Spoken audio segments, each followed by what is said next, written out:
What are the two trees? These pictures of two spiritual lineages. In the last couple of sessions, I talked about how the two trees are basically typological roots in this glorious story. Remember, I want to try to remember along the way to keep looping back so that we stay current with the rollout. I believe the best way to capture the essence of the gospel is to enter into the story of the gospel. The creation, collapse, rescue, and restoration. And that story has many plot lines in it. God's a brilliant author. He can tell a great, great story. And just like any good author, he weaves in hints, right? I'm an author of novels, and a good author loves suggesting and foreshadowing enough to help people get it by the end if they're paying attention. So mystery novels are the best example of this. You know, by the end, if you've followed the clues, you have this sense of satisfaction.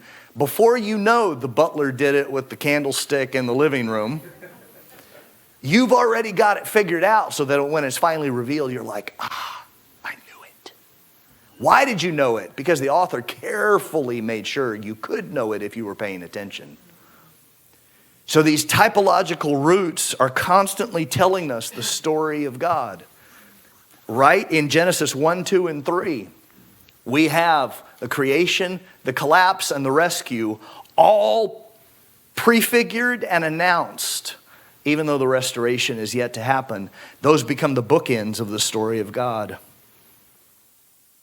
So I already indicated in the last session, I was supposed to kind of save it more as a tease, but I gave it away. The two trees are pictures of Christ and the law. God is weaving in the story so that there are so many ways we could recognize him when he comes.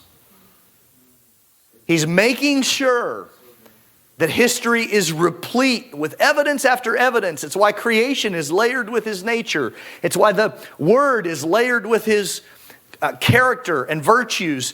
Because in every way possible, when Jesus showed up, the Pharisees and Sadducees should have recognized him most of all, but they were blinded by their fidelity to the law rather than the way of Christ.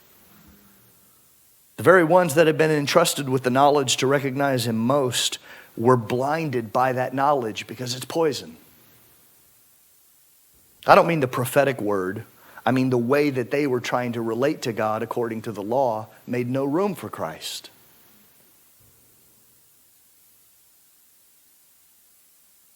Tree of knowledge of good and evil is the law. I'm going to demonstrate this. 1 Corinthians 15:56 says the power of sin is the law.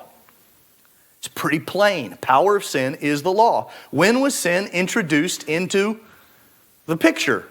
The moment they ate from the tree of the knowledge of good and evil. That was the power of sin, the knowledge of good and evil, which released sin.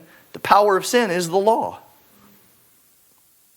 Romans 3:20, through the law comes the knowledge of sin. Why? Why is that the way it is? Well, we derive our knowledge of good and evil through the law, right? I mean, I may be overstating this, but I want to make sure it really sinks in. When it says, thou shalt not, that's saying that's evil. That's just the nature of it. Thou shalt not do this. Other commandments and injunctions are about what you should do. Here's the evil, here's the good. You now have in the law codified the very knowledge that was released at an emotional and spiritual level in the garden when Adam and Eve partook of the knowledge of good and evil. The later addition of the clarity of the terms through Moses was a form of grace, if you will, because mankind had already agreed to play by those rules, but they still didn't know the rules. So They've divorced themselves from their connection to God, who is life.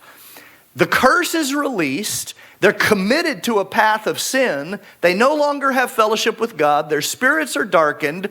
Cherubim are guarding the way back to the tree of life. They can't get there that way, and they're wandering. And you see in the first few chapters of Genesis the tendency of man to just drift into wickedness over and over again, to such a great and terrible degree that God had to flood the earth and start over. Within just a few chapters, the outworking of the power of the law to produce sin filled the earth with violence and iniquity.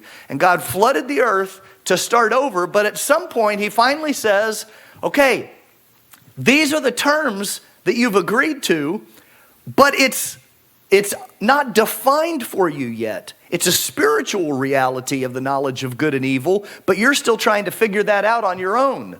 Out of the perfection of his character and goodness, he clarifies, don't do this. Don't do this. Don't do this. Don't do this. Don't do this. Do this, do this, do this, do this. That's how you said you wanted to live. I'm at least going to help tell you what that looks like.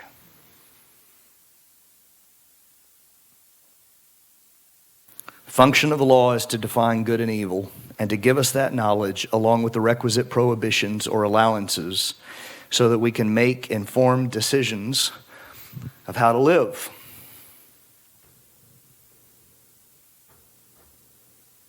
Problem is, we're in a different covenant now. But we don't practice the benefit and virtue of that covenant. We have entered into it by grace and by the blood of the Lamb, but we still live our lives in relation to God out of the old. Paul says we're ministers of a new covenant, not of the letter, but of the Spirit. For the letter kills. That thing that says, here's the answer. Draw the line in the sand. On that side is bad. On that side is good. That very process of doing that ignores the reality of God. Where is God in that? I've got my line. If I focus on my line, if I just stay on my line, I know what to do. That kills. It's poison. It says if the ministry of death carved in letters on stone came with such glory that the Israelites could not gaze at Moses' face, will not the ministry of the Spirit have even more glory? If there was glory in the ministry of condemnation, the ministry of righteousness must far exceed it in glory. We have before us surpassing glory in Christ, and we keep discipling ourselves and others in the knowledge of good and evil.